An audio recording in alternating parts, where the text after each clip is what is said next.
It's not that I'm like, well, I'm not going to do this thing that would keep him safe because I don't want to annoy the teacher. Absolutely not. I'm going to do everything that is required. Mm-hmm. But like, I also really, really worked hard to think of reasonable things. Being handed those tools. Yep.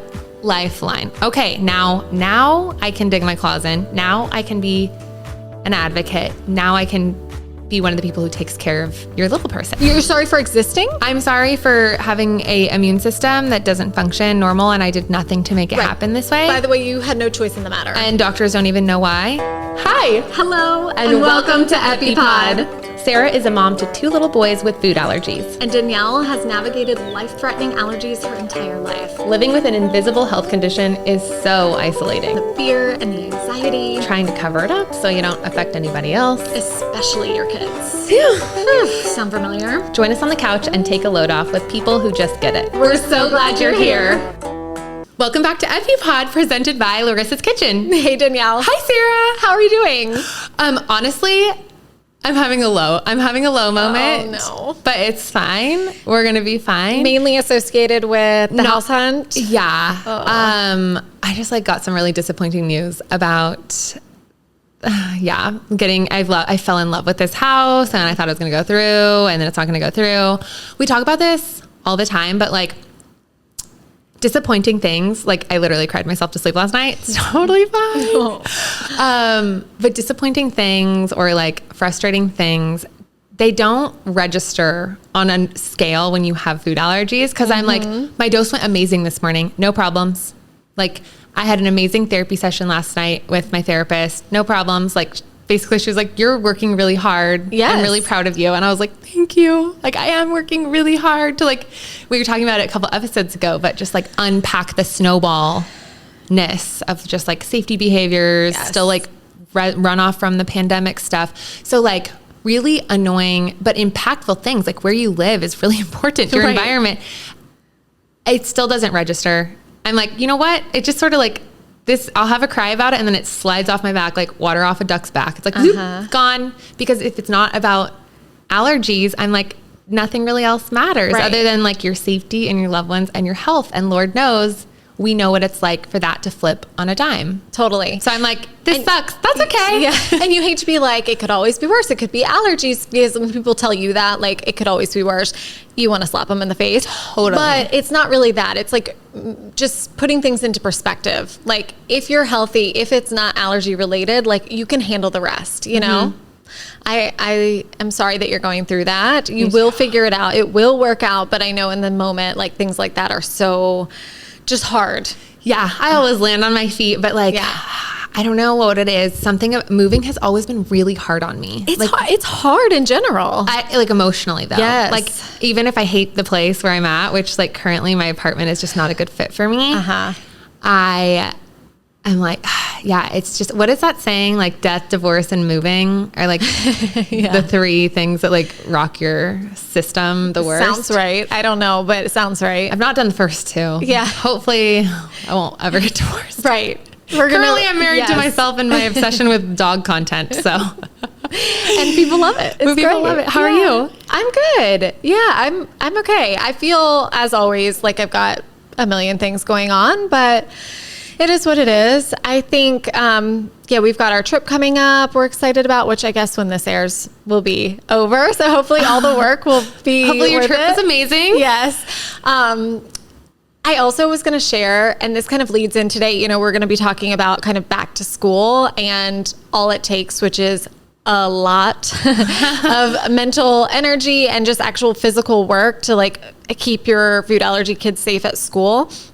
So this kind of leads into it. I was going to share, one of my close friends, her son has a peanut allergy, and she has him in camp this summer because she works.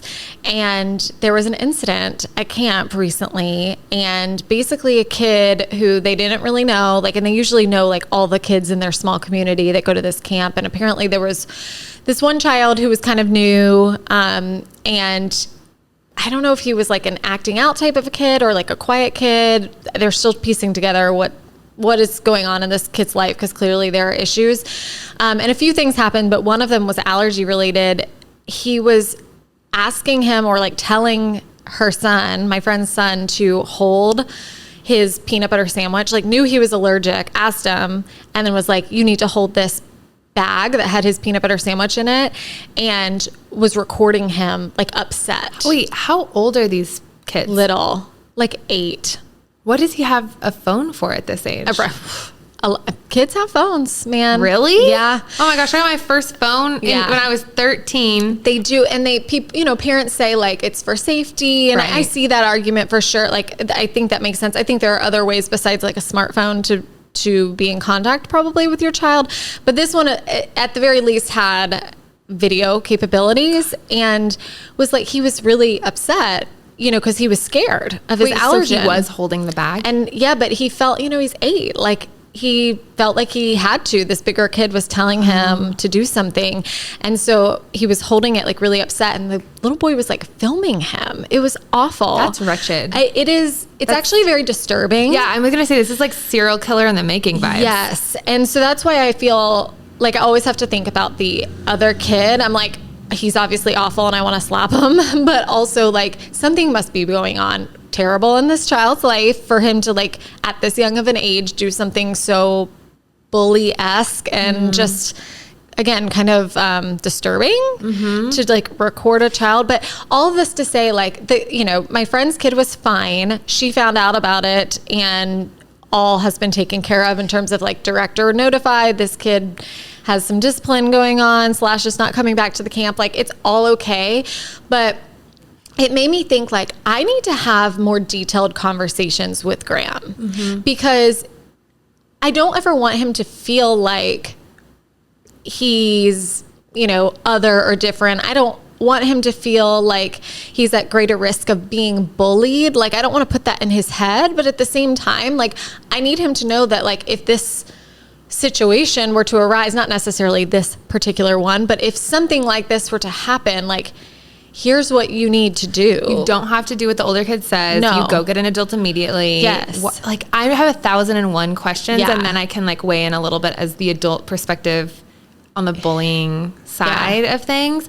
But first, like, was there any sort of reaction? Like, did he go wash his hands? Yeah, I mean, I think he like, knew what to to go. Yeah, like once things were taken care of. But even as an adult, when somebody puts you on the spot, or I think you shared like the plane incident that happened to you, and you think in hindsight you'd be like, you're such an asshole. Sit down. Like this is my life. You have all these things to say to the person. 100%. Later.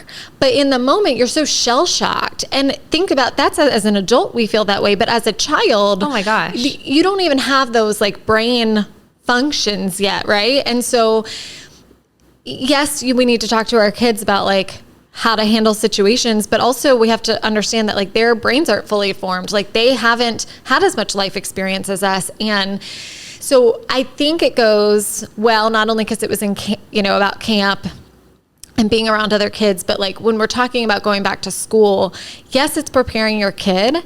It's also very much like sitting down extensively with whether it's a camp director or the school principal or the school, the teacher that your child is going to have that year, to talk through like, it's not just, hey, my kid can't have this allergen. Hey, my kid, if he has this and has a reaction, we need to use epinephrine. It's like, these are things that happen. I need you to be watching out for bullying. I need you to be making sure we're educating the other kids in the class so that they're not joking about it, because it's not a joke. It's like all these little things that you have to do in order to make sure that like your child has the best success in a setting when they're not around you. Yeah. I experienced actually a lot of bullying as a kid, but not about peanuts. Like we've talked about this before. Yeah. Like I don't remember being bullied with peanuts. I was never, thank God, felt like somebody was trying to threaten me with peanuts, but I did have a lot of bullying. Like there is no one meaner than a 7th grade girl. Yeah. That's just what it is. But it started a lot earlier. Like when you were talking about, you don't want to put it in Graham's head.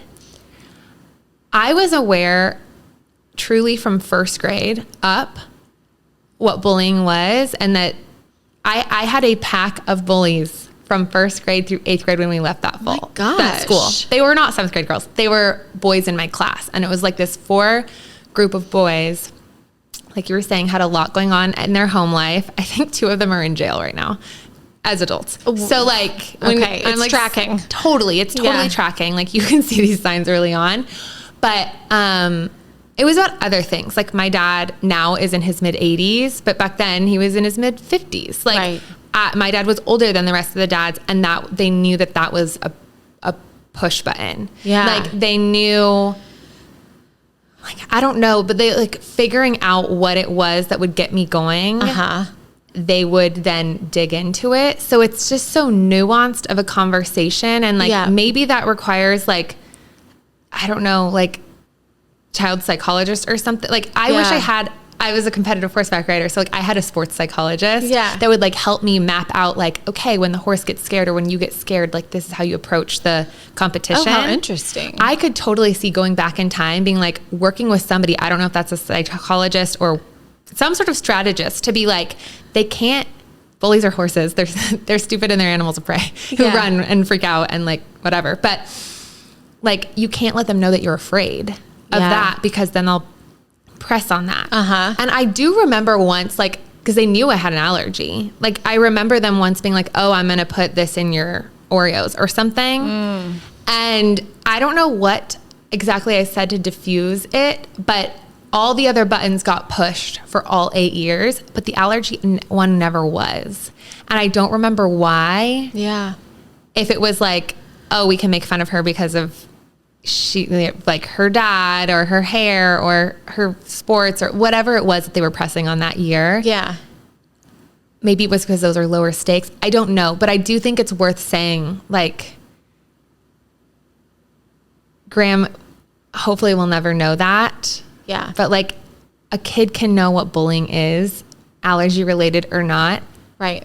Really early on. Well, sadly, and I think a lot of times it's because they're probably bullied a little bit at home. Like they might come from really bad, or not even really bad, but just like parents who are not emotionally mature and in a way bully their kids. So that's like the behavior that they're used to. And whenever they feel like they have any power over anybody else, that's the example they have, right? Yeah, totally. I just remember like being a kid and being like, they can't know, like as long as you let them believe that doesn't bother you, they may still push on it, but like it will be a lot worse if they know that it can bother you. But allergies, that's life or death. Yeah. How do you that's what I was going to say. Them know that that's going to, of course, that would make me shake in my boots now. Yeah. It gives me chills thinking about it. And you're right. It's like, you can make fun of somebody for having an old dad and that might mentally hurt, but it's not going to physically harm you. Totally. And I mean, again, you could argue, I guess, that like severe mental trauma and things like that does physically harm you, but like not in the immediate. Right.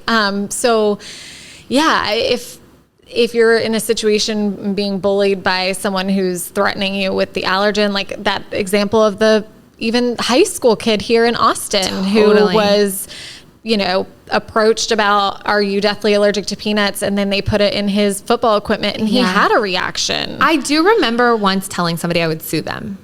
Hell yeah. Like I remember being known as the girl who would tell people that they were going to get sued. And I am now like, these memories are coming back being like, you think that's funny? Yeah. Like, I'm going to sue you and then we'll see how funny that is. And like, I remember doing that. I love that. In high school, not related to something else. Yeah.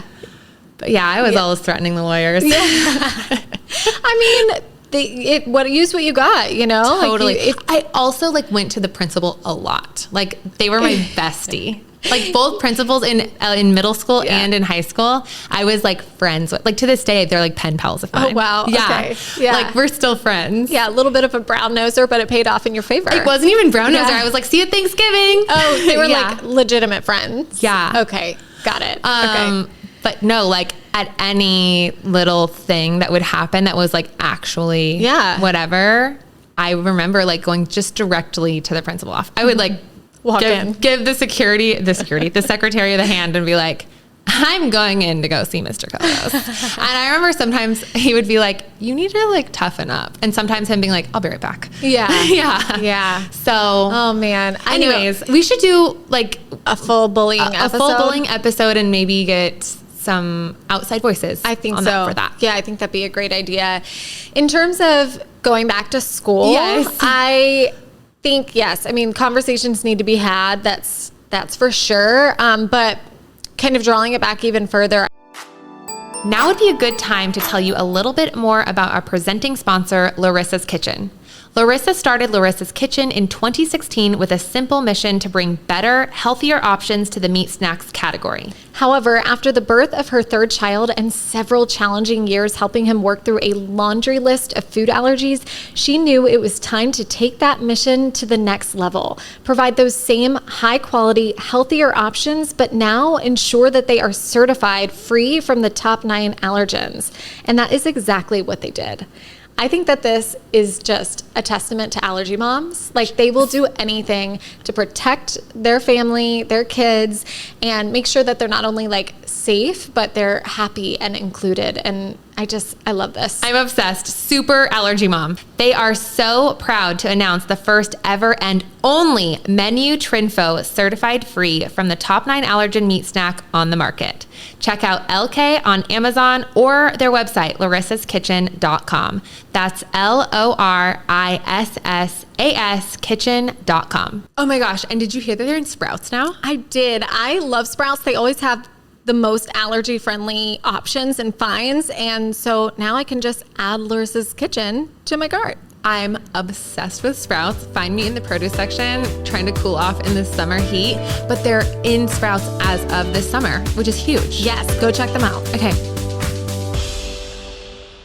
I remember whenever I was thinking ahead, and as allergy parents have to do, like way in advance, right? So we started school last August for Graham. He was in kindergarten. Actually, it was July because his school starts a little earlier. But so about a year ago, we were like ramping up to start kindergarten. But the ramp up, like the actual planning that I had to do, started 6 to 9 months before. What? Because, oh my gosh. Yeah, I know, it's crazy. Because you have to write like actual legal documents, right? Like if you're going to a public school, then you are allowed as somebody with anaphylactic food allergies to have what's called a 504 plan, which is like a legally binding document that helps ensure that you have the same access to education in like a safe way. So for food allergies, you know, they're saying like there have to be certain things in place for that child to like safely be able to get the same education as Joe and Sally sitting next to them that maybe don't have severe food allergies. It's also used for many other like disabilities, right? Or, you know, it's not just a food allergy thing. What are examples of that? Like, what do you mean? Like you're saying for them to have an equal, essentially, opportunity education. Yeah. So, I mean, I view it as more just so that they are safe, so that they can like attend school safely, healthy. If it's not a word, I think it's a word, but if it's not, it is now. Great. Yeah. So yeah, essentially just like making sure that they're not going to have a reaction at school so that they can stay at school and learn is how I view it.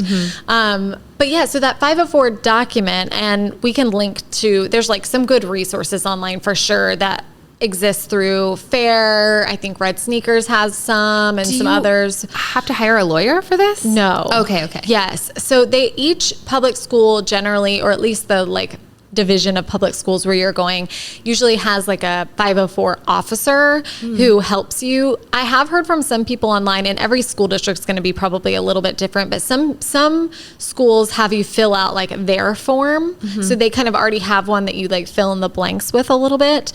And then others like mine, they were okay with me basically creating the whole document myself and sending it to them, and they kept that on file. And then they did have one that was kind of their own that they copied and pasted from. So they kept mine like in his file, like the full information, but theirs that they had to like submit to whatever agency or state something. Board. Yeah.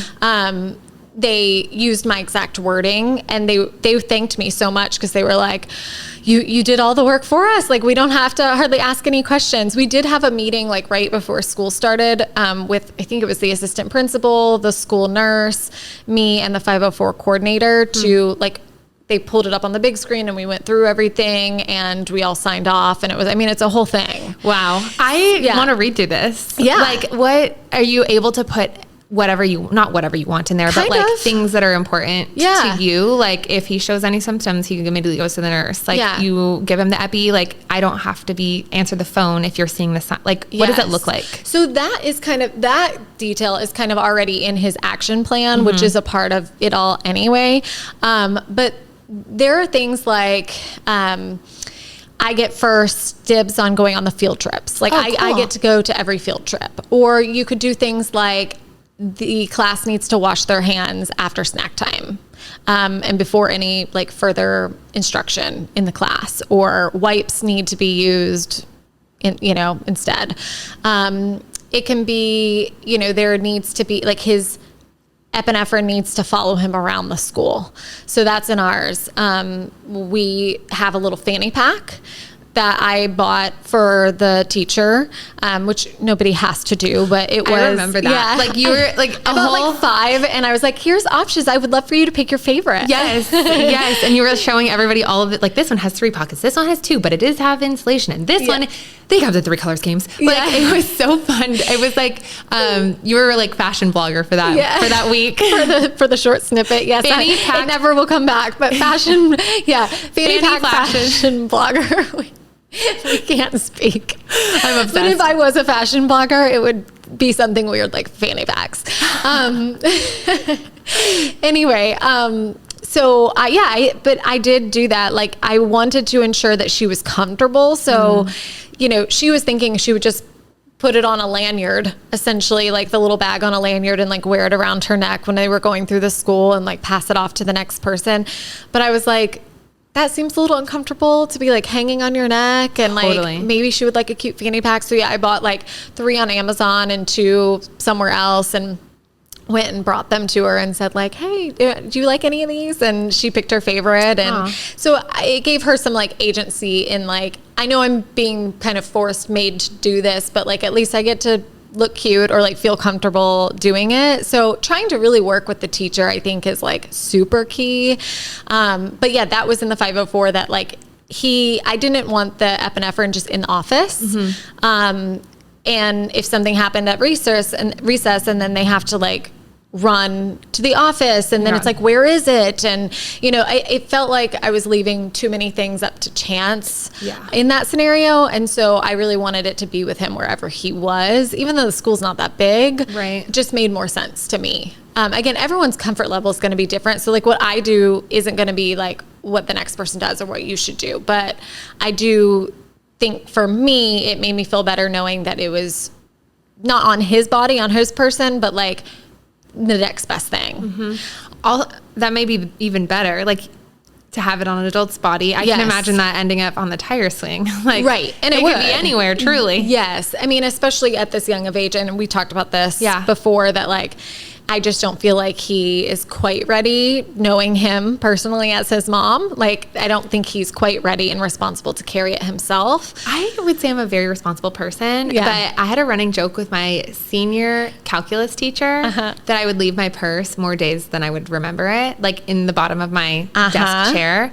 And he had my mom's phone number, because obviously my phone was in the purse, and would text her like more days than not, being like, Danielle's purse is at the school. I didn't carry an EpiPen at that point. I didn't know any better. But like, if you're a mom being like, oh my gosh, well, maybe when he's 9, maybe, but also maybe, maybe not. Like, you might just be a forgetful person. Some people forget their things everywhere. Like me. I'm just realizing, is my shirt? Nope, it's good. Is my shirt? No. We'll have like a bra I'm flashing flag. Everybody. Okay. So let's see. We were talking about just what is kind of in the 504, and I have a long list, but those are like kind of the variety of things that can be. Also, like no food related activities in the classroom. I mean, you can really get like granular with what your request. Now, this is just kind of who I am, but I don't ever want to I want to advocate and I want to do everything that needs to be done to keep my son safe. I don't, though, want to be a pain in the ass for the teacher. Totally. So, like, it's not that I'm like, well, I'm not going to do this thing that would keep him safe because I don't want to annoy the teacher. Absolutely not. I'm going to do everything that is required.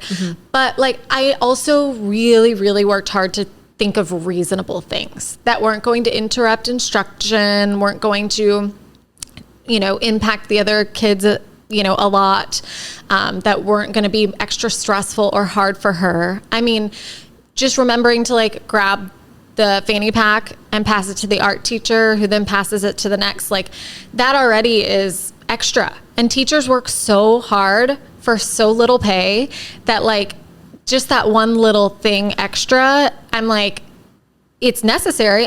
You're going to do it.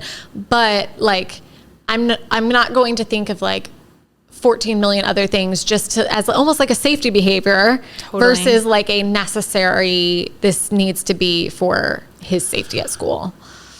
Can we just talk about how come teachers don't get paid more? Like I can't imagine having that many little people for that many hours, for that many days, for that many months of the year. Like I can't. And then you have one, much less, maybe even more kids with special needs that are very high stakes. And like these people should be getting paid more than doctors, lawyers. Not doctors. Yes. Yeah. And like many professions, honestly, like you look at these, we're in Austin, like there's so many like tech guys, tech bros, and they make so much money. These guys who are selling some weird software, hardware, and I'm like, excuse me, you own how many Teslas? And that teacher has to make an Amazon wish list for enough glue? It's unreasonable. I mean, the difference is they're getting paid by these giant tech companies, whereas the teachers are getting paid by the state, and everything is wrong and corrupt with the way we handle money in this country. But so that's probably the reason, but it's not right, and it certainly needs to be corrected. I just can't believe it's free. Like you can just send your kid to school. Yeah. Thank God, though, right? Somebody teaches them things. Yeah, I know. Me as a true non-parent.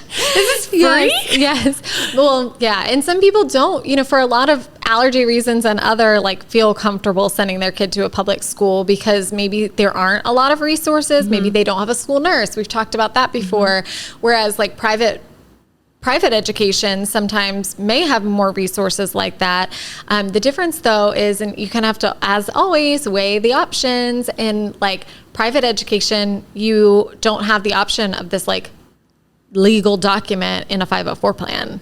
They have things like that. You can certainly like submit, and people do, like work with the school educators and admin to create these sort of documents, but there's nothing like with the rubber stamp, like holding state them of there. Texas. Right. Yeah.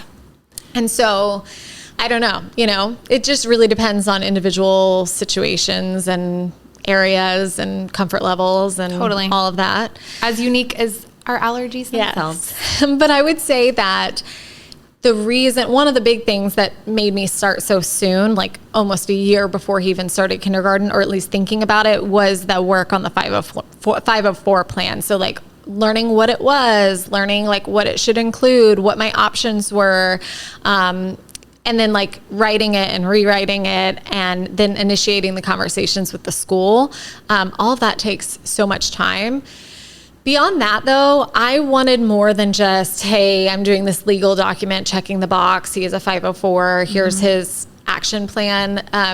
And again, this is not me saying if you're not doing it, you're like not keeping your child safe. Like that's not what I'm saying. This is what our in your family do. So the other thing I wanted to do is, because he was going to be in different rooms with these specials teachers, so music, PE, art, I felt like, I know they didn't need to have every single detail that, say, the teacher had, who had him most of the day, but I felt like they needed to know who Graham was. Like they needed to know his name, what he looked like, what his allergies are, the fact that he cannot eat anybody else's food or be given like a random snack, or, like a lot of times people use food food as a reward. You know, it's like, oh, the class was really good today. Here's some M&Ms for the whole class, you know? And I wanted to make sure that that wasn't going to be taking place, to where either he was given something and ate it, or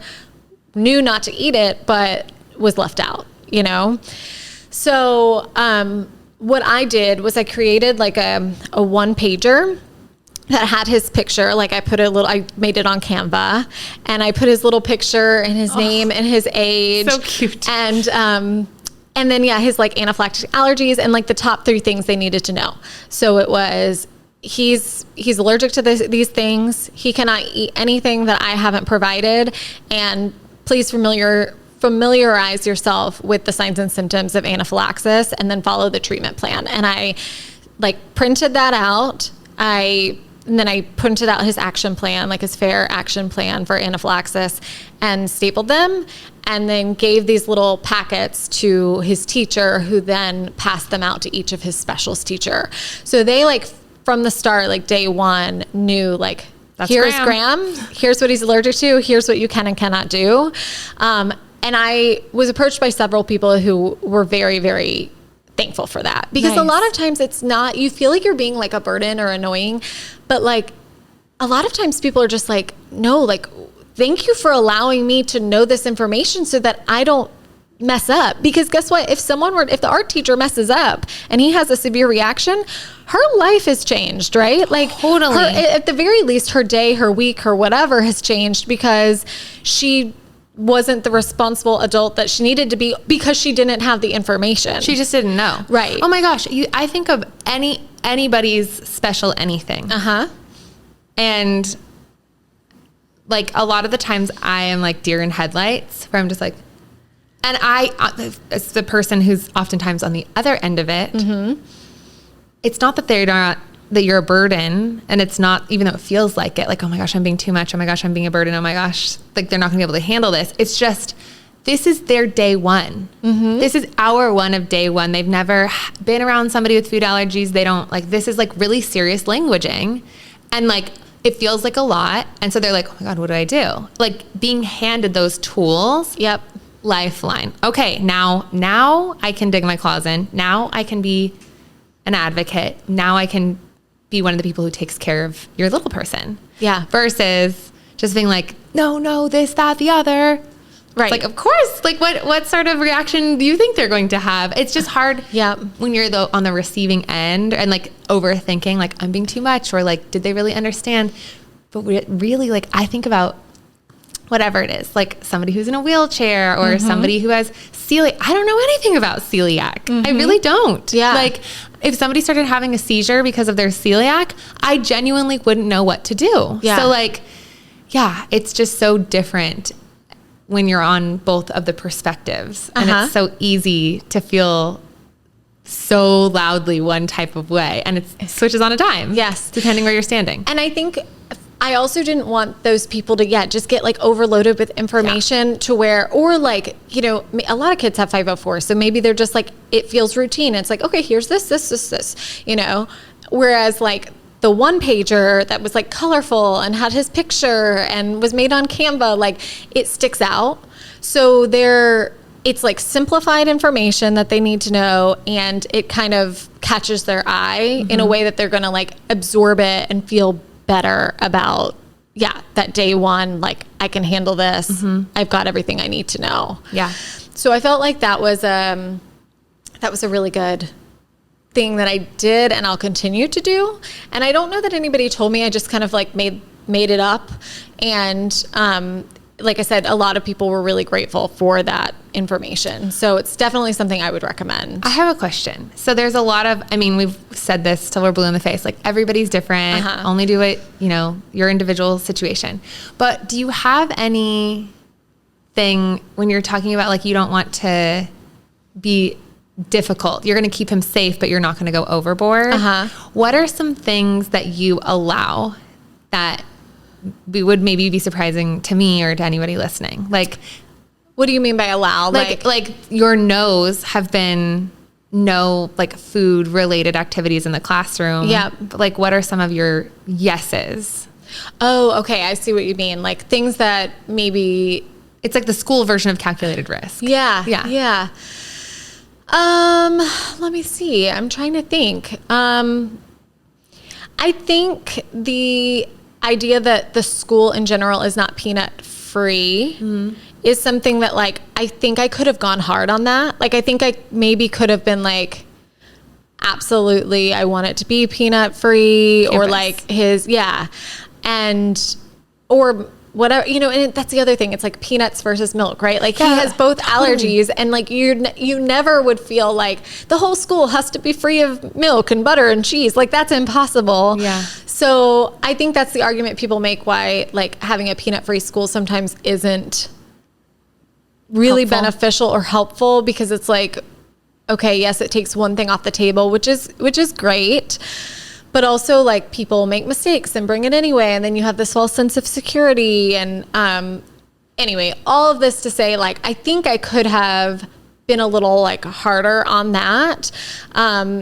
His class is peanut free though. So they don't have it like in their snacks that they're eating in the classroom. But, you know, people are still eating it around him or like at the lunch table and then going out to play at recess. So like I think I maybe could have been more like hardcore on that, but I said, you know what, with like adequate wiping or hand washing and him being aware and mindful, I think it will be okay. I'm trying to think what else. Yeah, I think we've talked about this before, but the hand washing thing, like after every meal, like I felt like there wasn't a sink in the classroom like it was in preschool. So for me to ask them like after every snack and every lunch that they have to each go and wash their hands, I was like, it just, to me, that just felt like a lot to ask the teacher to like police that. And she doesn't have an aide or resources to like help her. Plus then like the kids are dilly-dallying in the hallway and they're not getting back in time. Like it just felt like I can do other things instead of that. Like I can put other things in his plan and talk with the teacher extensively about it. You know, she's really good about making sure like he is washing his hands before he eats. So did they do wipes? Yeah. Or nothing? So, okay. So they do wipes. I'm trying to remember. Gosh, it's been like already the summer. I'm like, what do we do? What do we do? But no, I think that they do wipes after when they come in from recess. Okay. And then they wash after snack. Because the snack is eaten in the classroom. I think that's our makeup. But yeah, I mean, really the school that we work with, I think some are kind of hard asses. Like I've heard from other people that they just like don't want to bend. If they've not done something before, they don't want to do it this time. Our school was really, really good. Like pretty much anything I asked, they were like, okay, we can do that. We can manage that. And I think that one of the reasons for that is because I, again, came at them like very reasonably, and I immediately developed like a close relationship with the teacher. So I sat down with her, we kind of became friends. There was an open dialogue from the very beginning. It wasn't like I was coming in there with an iron fist. Totally. You know, it's all about the approach. I think, you know, doing things early, coming in very reasonable, being able to like work with them. If the teacher or somebody says, that's going to be hard because of this, really try to understand their perspective, because you're not a teacher. You're not dealing with 18 5-year-olds. Totally. So you might have to hold your ground on some things, but I think hearing them out, trying to understand them, and then collaboratively working together to make sure that they're safe, but it's also practical in the classroom is really important. Talk to me about like when Graham was more in the toddler nursery phase. Now we're going to take a break to tell you a little bit about a new company that we found that we think is going to be helpful for a lot of you all. TeleRx was founded on the idea that everyone deserves equal access to healthcare. Their drive to eliminate unnecessary barriers is rooted in their belief that healthcare should be inclusive, convenient, and readily available. TeleRx ensures that you will always have access to an EpiPen. Effortlessly request a prescription online and order an EpiPen for next day delivery. All temperature-sensitive medications are shipped in insulated packaging. The 100% online process just takes minutes and is free of videos, photos, and lengthy forms. Visit telyrx.club/EpiPod and use the code EpiPod for 20% off. TelyRx is your faster way to wellness. Woohoo! There was like powdered milk. There was nursery. It's milk everywhere. So like, is there a 504 for the parents of really, really, really littles? Or like, how does that work with preschools? No, not That's like the private school thing. Yeah, it's similar to that. If it's like any kind of like private institution, then no. But I think, at least in our case, we were at one time with a daycare that was a commercial one. What's the word I'm looking for? They're in all different states. You know, it was like a big name. Franchise. There we go. Thank you. Oh my gosh. And so they had a lot of protocols and things in place already, and had education that they did yearly that they were up to date on. They did training with epinephrine. So, you know, I just kind of had to come in and say, here are his allergies. I need to know what the procedures are, like what you do here in terms of your day-to-day, like what they do in the classroom, and then make sure that my child will be safe in that scenario. Or like, let's talk about labeling. How can we ensure, can he have a separate basket? Like one time in daycare, I had them have his stuff in a separate fridge. I think they had a fridge in the other classroom that they shared with 2 or 3 classrooms, and they all had the labeled for each kid's stuff in the fridge. And I asked for his stuff to be in his own separate fridge. And I think they eventually did get a little mini fridge for the classroom just for his stuff and this other kid who had allergies. But until then, I kind of had like an enclosed case or like box to put his stuff in and then put it in the fridge versus just like throwing the bottles in there. So things like that I worked with them on. And then as he got into a smaller kind of private preschool, it was only 8 kids. And again, I had that very good open communication with the teacher, and they were very good about hand washing. I remember he went from that to kindergarten. He's been sick like so much in kindergarten. So even beyond allergies, just like the cleanliness factor and germs factor, in his preschool, she was very, very diligent about the allergies and making sure they wash their hands after everything. And for that entire year, he didn't go to the doctor for an entire year. Oh my gosh. I know. I'm like, when the doctor says hand washing is the most important thing, like they're not lying. It protected him. Wow. Yeah. Oh my gosh. Were you just like, what would it take for you to open a 1st through 12th grade, ma'am? She's like, I handle 4-year-olds, lady. Yes. Oh man.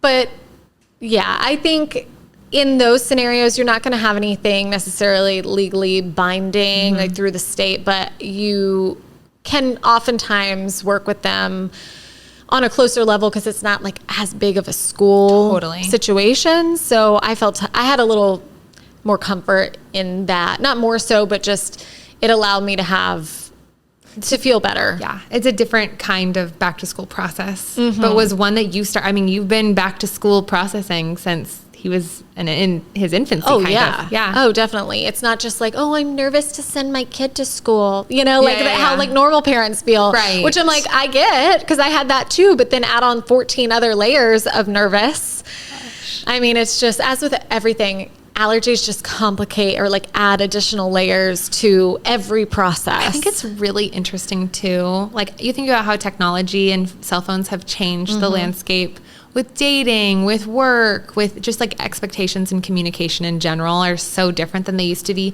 just when I was in school. Yeah. Like, my parents could never get a hold of my teacher. My teacher could never be like, hey, they brought this brand of cookies, this good? There was no communication. Wow. Like, only if you're in the office, like you had to go to the office. There wasn't even a nurse. Right. But like, Gosh, I'm just trying to think. Yeah, because I mean, I text with the teacher All day long. I mean, some days, and then sometimes it maybe text her once a week, but yeah, she's always sending me labels and things. That's the other thing that I did with the teacher is, so I have the 504, like the legal thing with the school. I had the 1-pagers, and then I also had a document that was more like plain language, like less official and more, I think it was like 1 or 2 pages Word document where it was just more granular to Graham. Like, he's in this treatment program. And by the way, that's another thing in the 504 is that like he might be missing more school. Like he needs to be excused for more absences because he is traveling to these appointments. It's not like truancy problem. Yes. He is in a medical program. Exactly. Yeah. Or like even being late, like we have a lot of food that he has to eat in the morning. And so like if we're tardy more often, he needs to be excused for that. Although I am proud to admit that we were never tardy. And so Sarah, I was tardy possibly every single day of my entire tracks. Yeah. Oh my God. Now to this day, I'm still that way. I'm like, be there in 5 minutes. It's fine. But I just didn't want to, again, like I never want to use allergies as an excuse, like, or like I'm using it or taking advantage of it, you know? So I didn't want to say he might be late because of allergy things and then just kind of like show up late a lot and be like, it's because of the allergies. Totally. So it almost probably made us more on time because I was like, I don't want them to think I'm using this as an excuse. So I'm going to be like really on top of our game. So good. Oh my gosh. The way that I would stroll into chapel, and then in high school, I would stroll in post horseback riding. Oh my gosh. That's the only like government document thing we've ever had to do with a school is like getting me the ability to ride for my PE credit.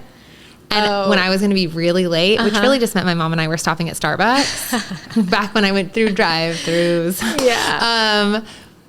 I would just be like, okay, well, I won't change out of my boots, and then they'll know. I probably got bucked off the horse. Yeah. Like, oh my. So silly. That's okay. We all have our things. Your thing is your fashion. At least you're fashionably so late. chic. Yeah, always. Oh man. But yeah, so that kind of document that detailed like more things just about him in particular, or, you know, hey, he tends to get, if he touches the allergen, he tends to get hives. It needs to be kind of wiped down and then, you know, put some cream on it, or even things like, you know, he's allergic to these things, but like these 2 are the ones that, bad ones, you know, we are most concerned with based on his history or his numbers or whatever.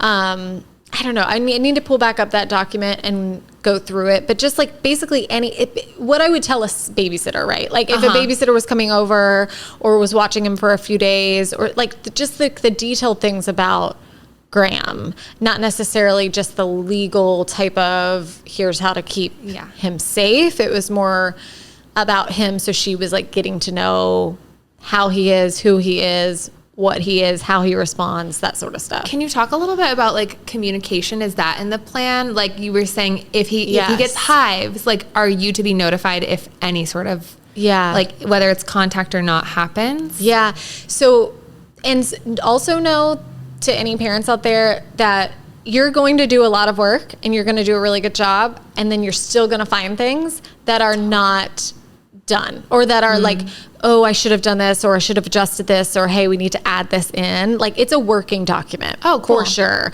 It actually is, and it just will be in theory that like things are going to change or things are going to come up and you're going to realize, that we didn't talk about that. So yes, for that, there was an incident where he went to the nurse's office, I remember at the beginning of school, and it was something not allergy related, but could have been. He said like his throat felt funny or something, and the teacher was alert enough and aware enough to immediately take him to the nurse's office. Well, then he had water, like he was fine. Nothing else was happening. It wasn't a big deal.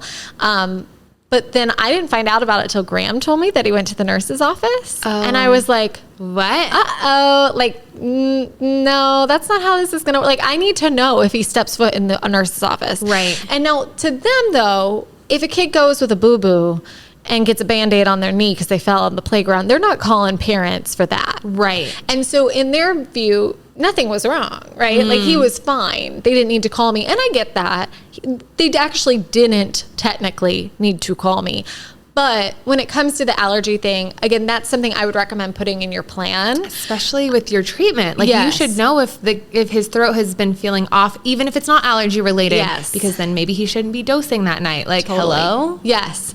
And so, but again, they're not going to know and understand all that unless you tell them. So that was something that I said to myself, okay, we need to go back. We need to put this in the notes and also just have a conversation with them about. There was another time whenever they gave him like fruit snacks and I found out again from Graham that like, oh, we got fruit snacks today. And I'm like, excuse me. And now granted, You're like, I didn't pack you fruit snacks. Right.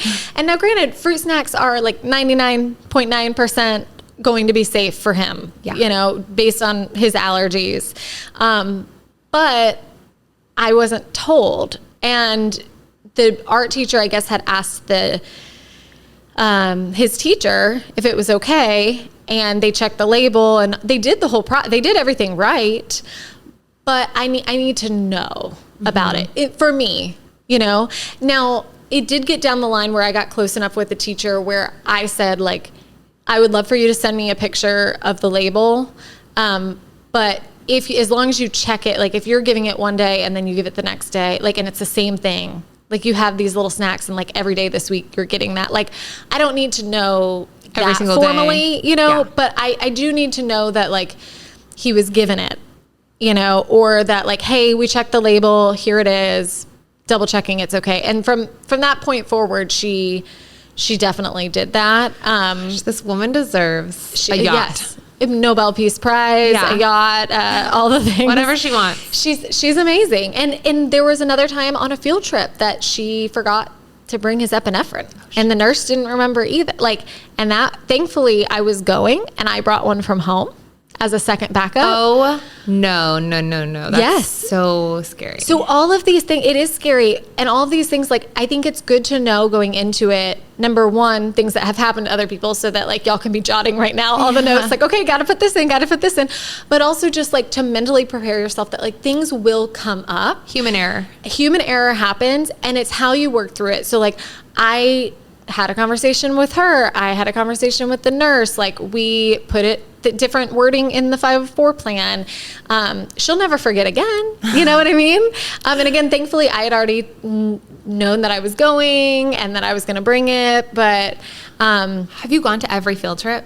Me or Mark? Yeah. Okay, have gone to every one. And just, it's a good thing. I mean, it's like barely 6. That makes total sense. Yeah. And I think, you know, field trip that you're out in the middle of somewhere, or, you know, people are packing really like snack lunches or like brown bag lunches, which oftentimes is a PB&J type of deal. Whereas at school, it might not be as much so that way because they're having containers that they can like bring home versus like on the field trip, they ask you to pack everything, throw away. So it's like the go-to is like a PB&J, you know, for a lot of people. And so it's just, there's not sinks around oftentimes, you know, it's just, there's more room for error on a field trip. So I personally feel like I need to be there, or Mark, but yeah. So little things did and will happen. But it's how you move forward. Like if you don't come at them with, how dare you, I can't believe, you know, like you're not going to have a good working relationship like that. Totally. Now at the same time though, they need to know you're serious because they can't keep messing up. You know what I mean? Like I've even sent teachers, we won't go into them because I know it's triggering, but like articles where like something horrible has happened, like at a school, or has something has nearly happened. I'll like gently, not to be like, yeah, see, but like I'll send them, I have done it. Like I literally copied and pasted an article and I say like, I'm so thankful and grateful for all you do to keep Graham safe. It means so much to me. And I really trust what you guys are doing there. I would probably lose sleep though if I didn't share this article about something tragic that happened so that, you know, you are aware that mistakes have been made like this and don't make them yourself or like with my child. Like, I just want you to know that this happened. And also it reinforces the this is serious vibe, you know, whereas some people might be like, I'll do all this stuff, it's fine, but they're still not thinking like it could lead to somebody's death. Totally. And so when you share an article like that, I mean, you'd have to be not a human being to not be affected by reading something like that. And so I think it just, again, reminds them that it is very, very serious and that they don't want to be the person that's somehow responsible for that, right? I can't even imagine. Yeah, but and I do my very best though to like word it to where it's not at all threatening, right? Because it's not like you see what happened here, you're gonna be sued or you're like whatever, your life will be ruined. No, it's more just like I need to know that you understand that this is something that happened. And it can't happen to my kid. And like, let's continue to work closely together to make sure that it doesn't. Yeah. Or even just bringing it up in conversation as like this like rocked me, and I've been thinking about it nonstop. I'm so glad that you guys do the loop year and you don't have to. Yes. That's so overwhelming. It is. A whole new teacher every single year. Yes. And you'd have to redo it. Yeah. Every single time. I'm sure this has been so helpful. I can just like imagine all the little notes that were made. Yeah. But we're for sure going to link all of the resources that you recommend that were helpful for you. Yes. In and the show coming notes. up with these documents. Okay. So I'm trying to think if there's any last minute nuggets, but we can add things to the show notes. We can have additional conversations on this as school starts.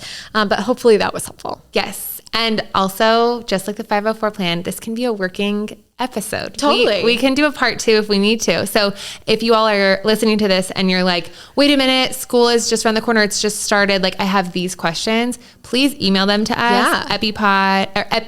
What is it? EpiPod podcast. There we go. At gmail.com. EpiPod podcast at gmail.com. Yes. Email them to us. You can DM them to us too. They just sometimes get stuck in weird folders that we don't see. Yeah. So definitely send us an email. And if we need to do a part 2, we could do it. We could do it. Yeah. I love it. Okay. Should we do questions? Let's do it. And this segment is brought to you by Inchbug, our favorite name label company. These are like sticky-on-y labels. They also have the ones that wrap around your water bottle. Oh, nice. That like hug them really tight and stay on. But the labels that are sticky, you can customize them for your allergens and they don't move. Like you can put them through the dishwasher and they stay put. So perfect for back to school. My favorite part is that they are the founder of the company, or the owner of the company, is an allergy mom. Yes. And she has been a food allergy advocate before she even discovered that her child had a food allergy. Super exciting. Yes. Okay, it's linked in the bio. As always, thank you, Inchbug. And we have a code for you all, EpiPod25. Okay. All right, let's get into it. First question. This is more solidarity. Okay. But I would like to hear your thoughts. Okay. What we can share with this person. Okay.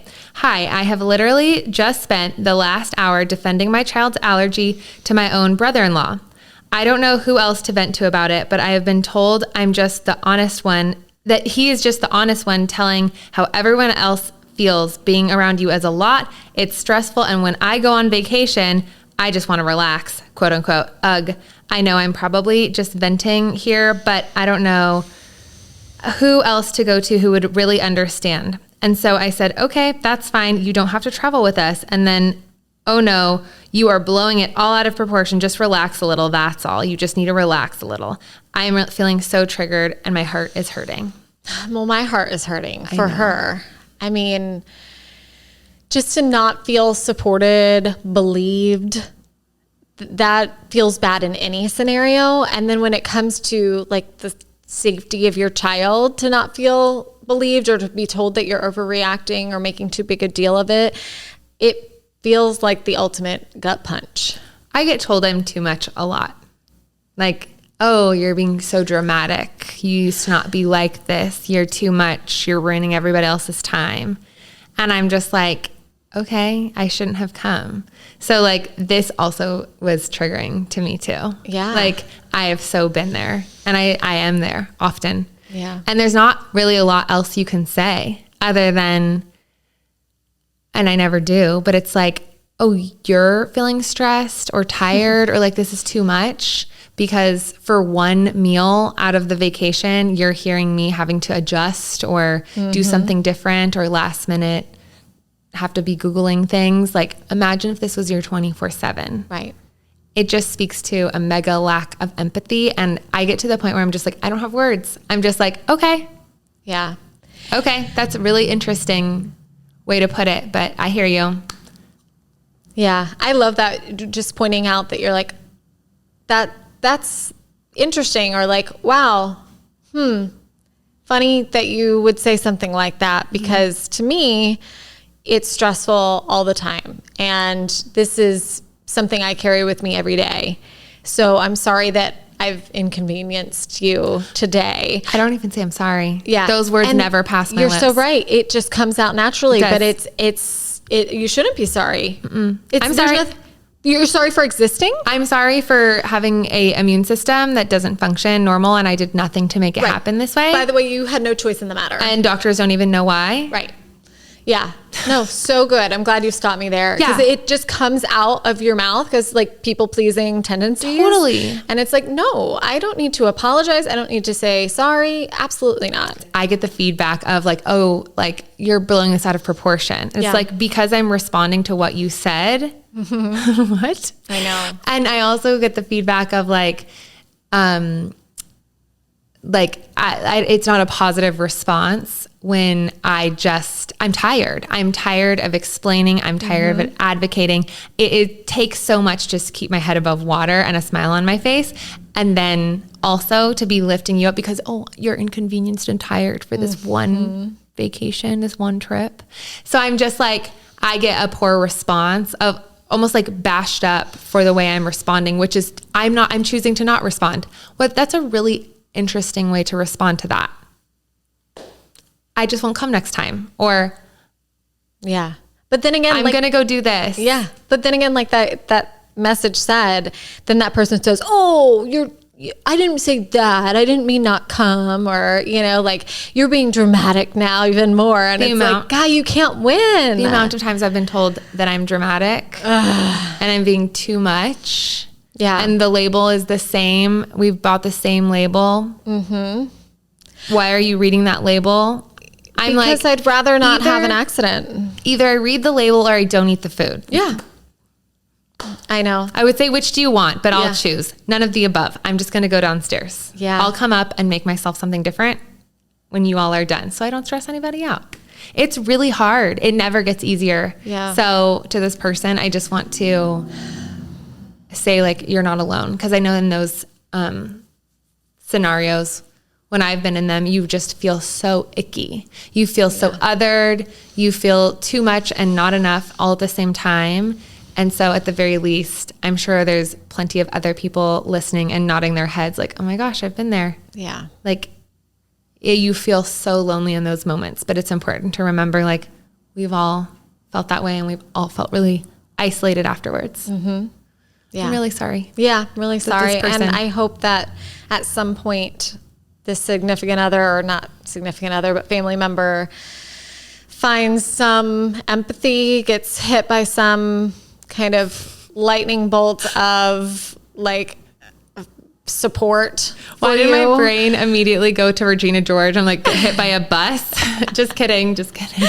You're like kidding, but not kidding. I mean, yeah, because you want to be like, go find new friends or go find new family, but like it's not that simple. Mm-mm. And so, yeah, I mean, hang in there and try to explain. But if you've already done that and it's not working, then protect your peace, protect your kids. And I just sort of distance myself. Yeah. And I really like, if maybe they'll get the natural consequence. Yeah. If it's family, you're right. You can't do anything about it. But what I found to be really helpful is leaning into the family and the relationships that really do support me. Uh-huh. And maybe they might not understand, but they really are curious. They really want to ask, how can I help? Like they want to be there to help me lift it up, not to make my plate even heavier. Yeah. Yeah. Love it. Okay. Question 2. You going to read it again? Yeah, I'll read it again. Okay. You're a question girl today. I'm Lana of the Q's. Lana? I don't know what you're saying. Vanna White. My brain. I was like, maybe that's a reference on TikTok that I don't know.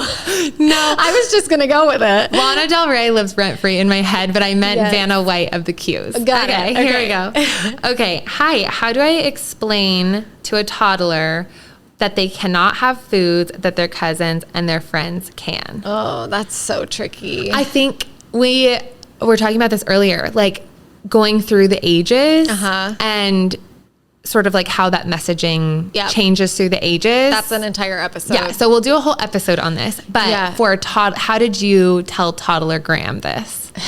I think giving them the knowledge, not necessarily telling them like, you're going to die. Right. But giving them the knowledge that these are your allergens. You have to check every label every time. You can't try something unless mommy, says it's okay.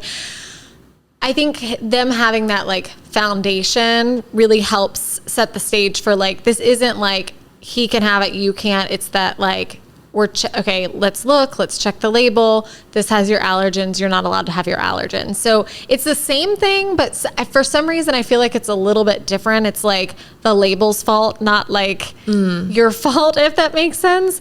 But then, I mean, it is tricky. Like they're going to have a moment of like being bummed out when they can't have it.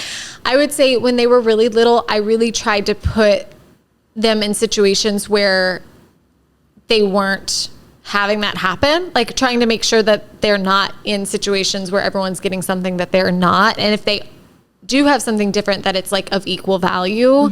Obviously you can't protect them from that all of the time, but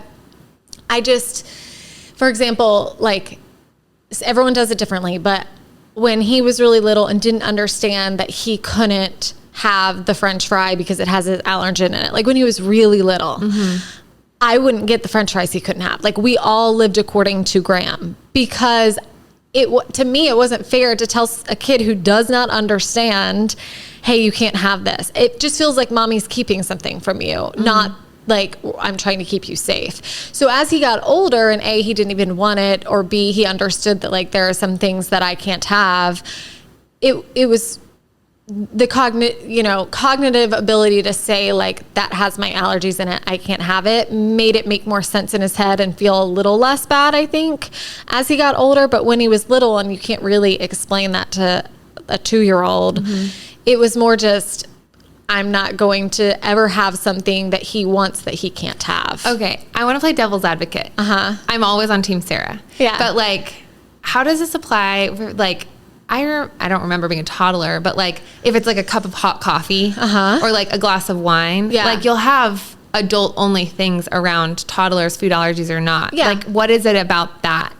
Like, I think because I just always tried to be truthful with the child, right? Like with my kids. So he can't have a sip of wine because this is for grown-ups, but pizza and French fries aren't just for grown-ups. So I think that it was that element for me, that I just wanted to be like real with him, but instead of like trying to make a 2-year-old understand something that he couldn't understand, I just like eliminated the situation altogether. Again, that's not possible everywhere you go. You're going to be at the park and with a new friend who brought the snack for every kid, and you didn't know they were bringing the snack. And then you just have to be like, okay, glad I have my own snacks. It's not the same. And he might be upset for a minute, but kind of distract and move on, and then get them something special later, and then maybe have a conversation later, about why that happened. And then like, it must feel really hard. I'm sorry, if they're struggling, kind of coming at them with that empathy and understanding afterwards. But yeah, just when they're real little, I tried to avoid the situation completely. And then as they got older, just really giving them like the base knowledge of allergies, why it's important to avoid the food, and, making sure that they had something of like similar value, and understanding that it still might hurt, but being there for them when it does. I love that. Yeah. We've talked about this before. I can't speak to being a toddler, like I just said, but if it gives this person any solace, like as their toddler grows up, I was one of these kids, Graham is one of these kids, like a lot of food allergy kids are extremely picky. So a lot of the times, Yep. it's a lot of worrying of like, oh my gosh, but they can't have it. And it's like, I wanted nothing to do with it. Yeah. Like if it wasn't my special thing, cut in my special heart shape, whatever, Yeah. like that's for everybody else. Ew, have at it. Yeah, Graham's a little bit like that too. Like he Yeah. likes what he likes and he loves his lunch. Like I've asked him before kind of real casually, like, are you sad that, you can't have, I can't think of exactly the scenario, Right. but You're like not, like, kind of feeding it to him, No, but like very much was like, oh, is that a bummer for you? Or do you like what I pack you? And he's like, no, I like my food. Like I want to eat my food, There are little things like the yogurt tubes. So we bought pouches that we put his safe yogurt in, so it kind of felt like the yogurt tubes that everyone has. Go-gurt? Right. But I think I need to buy the Go-Gurt tubes. They have those like reusable ones, but I have the pouches that are like an apple pouch. Yeah. But I need to buy the tubes because he's said now 2 or 3 times that like he wishes he could have the Go-Gurt type tubey things. And so I'm like, all right, things like that I want to... Like he wants, like he sees and he wants, but it's like whatever's special. Yeah. Like whether it's like your own food or like the pouch that's fascinating to him. Yeah. I feel like that was something that really stuck out to me as a kid is like, it was always so special. It was always a positive and not because like it was being spun that way. I was just like, this is my special thing. Yeah. And it was, you can't have it because it's mine. and it was probably delicious, right? So as long as Totally. like you're doing those special things and like making the food taste good, even if it's an alternative, I think most times it probably hurts us more than it hurts the kids. That makes sense. But too, knowing that like it might build and it might start bothering them and making sure that they can come to you and you actually like listen and understand those worries or feelings, I think goes a long way. It being the label's fault, back to that, is so good. That is such a good hack and loophole. I remember this past Halloween seeing you film Ethan like running with the candy bag and asking you, and you'd be like, oh, not this one. He's like, oh, not this label. Like, he was like, oh, bad label, basically. And it was never just like, oh, mom is trying to keep something from me. Right. And that not communicating in their brain, that not hooking up of being like, she's actually trying to keep me safe. It was never your fault. It was just like, what about this one? No, not this one. This one. Yay, this is a good label. I love that. Yeah. That's almost, awesome. Yeah. He almost felt like it was like a game. He wasn't disappointed. He was like, let me find the ones that I can have, Yeah. So yeah. I love it. Cool. Well, this was a fun episode. I hope it was helpful. It definitely was. And yeah, there's more to discuss, I'm sure. But school's a scary time, but it can be done.